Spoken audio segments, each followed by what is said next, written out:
কি বন্ধুরা, চিনতে পারছো জায়গাটা? আজ এসেছি নৈহাটি মায়ের মন্দিরে পুজো দিতে। প্রচণ্ড লাইন বন্ধুরা, প্রচণ্ড ভিড় হয়েছে আজকে। সবাই এক এক করে আগাচ্ছি। সকাল সকাল রেডি হয়ে বেরিয়ে পড়েছি বড় মায়ের দর্শনে। এসে দেখি আশেপাশে দোকানে মায়ের ভক্তদের জন্য নানা রকমের ডালা সাজানো আছে। এসে আমরা ডালা কিনে লাইনে দাঁড়িয়ে পড়েছি।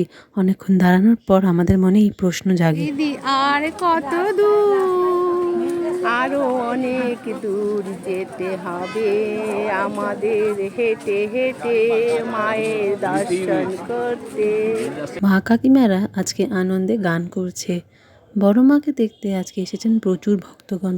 কত দূর দূর থেকে সবাই এসেছে একটু দর্শন পেতে। কারণ বড় মা, মায়ের কাছে আমরা যা চেয়েছি মা খুশি হয়ে তাই দেন, কাউকে ফেরান না। মায়ের একটু দর্শন পাওয়া সৌভাগ্যের কথা, তাই কষ্টটা কষ্ট বলে কারোর মনে হয় না।